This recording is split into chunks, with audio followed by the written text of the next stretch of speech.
अम्मी को जो है कांस्टेंट सुनना पड़ता था, लौंडिया है क्या कर लोगी। मतलब अगर मैं अपना ऑक्सफोर्ड विश्वविद्यालय की अगर मैं मार्कशीट भी लाऊं तो उसको फेंक के मारा जाए और कहा जाए कि लौंडिया है, लौंडा कुछ करे तो बात भी।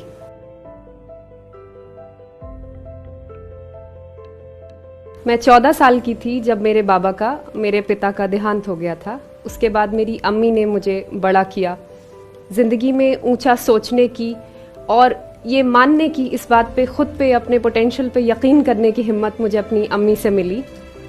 और बच्चों की तरह जब मैं उन्हें देखती थी कि वो कोचिंग जाते थे, मोटी मोटी किताबें लेके इस तरीके का खर्चा करते थे मेडिकल और इंजीनियरिंग की पढ़ाई के लिए, और मैं अपने घर में पलंग पे मोमबत्ती के सहारे पढ़ रही होती थी, मेरे दिल में भी ये ख्वाहिश थी कि मैं उन बच्चों की तरह कोचिंग जाऊं या मेडिकल करके बड़ी डॉक्टर या इंजीनियर बन जाऊं। मगर उस वक्त घर में खाने के लिए हो जाए यही एक बड़ी बात थी, जो मेरे ख्याल से भारत के 80% किसानों के बच्चों को ग्रामीण क्षेत्रों में समस्याएं हैं, उसी तरीके की समस्या मेरे घर में भी थी। तो अम्मी अकेले मेरी परवरिश कर रही थी मेरे छोटे भाई की, और मैंने ये सोचा कि मेडिकल और इंजीनियरिंग का बुखार, इससे मैं अपनी मानसिकता को पीड़ित नहीं होने दूंगी। और मैंने दिल्ली विश्वविद्यालय के सेंट स्टीवंस कॉलेज में बीए में सीधा दाखिला लेने का निर्णय लिया। सेंट स्टीवंस कॉलेज के बाद मुझे विलायत जाने के लिए छात्रवृत्ति मिली। छात्रवृत्ति के पैसे वहाँ पढ़ने और वहाँ रहने के लिए थे, जाने के टिकट के लिए नहीं।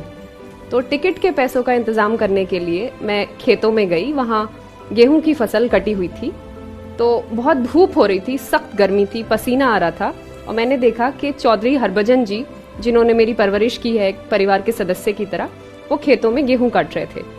तो मैंने उन्हें बताया कि दादा, मैं विलायत पढ़ने जा रही हूँ और हवाई जहाज में उड़ के जाऊंगी। उस वक्त मैं पेरिस जा रही थी, Paris school of international affairs, यानी पेरिस अंतर्राष्ट्रीय विश्वविद्यालय सियोंस पो। तो उन्होंने मुझसे पूछा कि बिटिया पढ़ लिख के क्या। मैंने कहा कि विलायत में पढ़ूंगी, फिर पढ़ लिख के वापस आऊंगी यहाँ पे आप सबके पास। तो फिर मैं देखती रही उन्हें गेहूं काटते हुए। उनका पसीना जो है वो मिट्टी में, जमीन में मिल रहा था, और कमर जो थी वो नंगी थी, और ऐसे धोती पहन के वो कटाई कर रहे थे।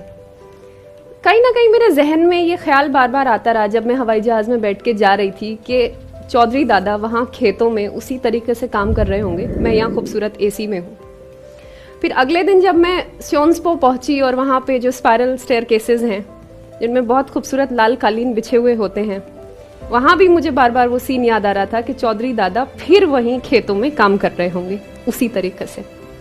खैर, पेरिस से पढ़ने के बाद मुझको ऑक्सफोर्ड विश्वविद्यालय की स्कॉलरशिप मिल गई उसके कुछ समय बाद, और मैं ऑक्सफोर्ड विश्वविद्यालय चली गई। तो जब मैंने दुनिया देखी, मैंने देखा कितने कितने किस्म के अलग अलग रंगों के लोग हैं वहाँ, कैसी कैसी ज़बानें बोलते हैं, किस तरीके के बच्चे क्या स्टार्टअप्स में इंटरेस्टेड हैं, क्या दुनिया कितनी आगे है। इस चीज़ की गहन समझ मुझको ऑक्सफोर्ड विश्वविद्यालय ने दी।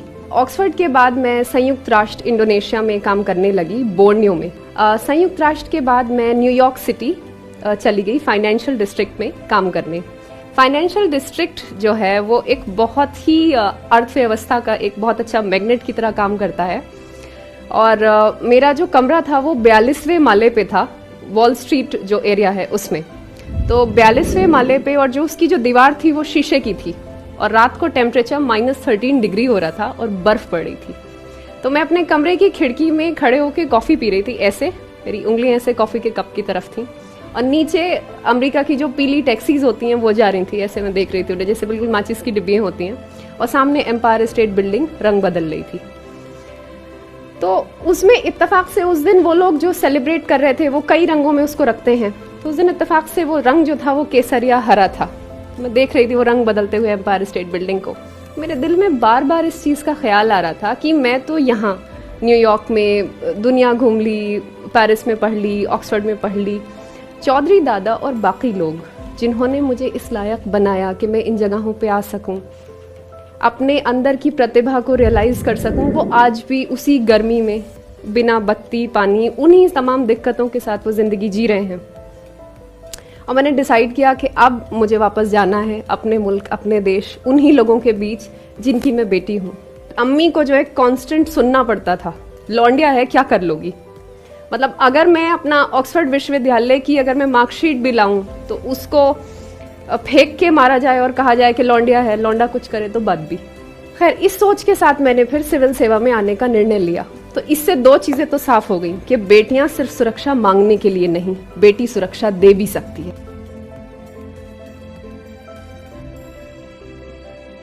अब मुझे लगता है कि यहाँ वापस आकर अपने मुल्क, अपने लोगों को गले लगाकर, अपने मुल्क की समस्या को समझकर कि मेरे देश में बेटी मजबूत है, बेटी सुरक्षा दे सकती है, बेटी आपके लिए है। टैक्स पेयर के पैसे ने अगर मुझे इतनी हिम्मत दी कि एक बिना बाप की बेटी खुद पे भरोसा करके जिंदगी में आगे बढ़ सके, तो फिर मैं देश का, ये देश मेरा और मैं देश की, और मैं पूरी ईमानदारी, पूरी मेहनत के साथ अपने देशवासियों की, देश के बच्चों की, बेटियों की, बुजुर्गों की सेवा करना चाहती हूँ।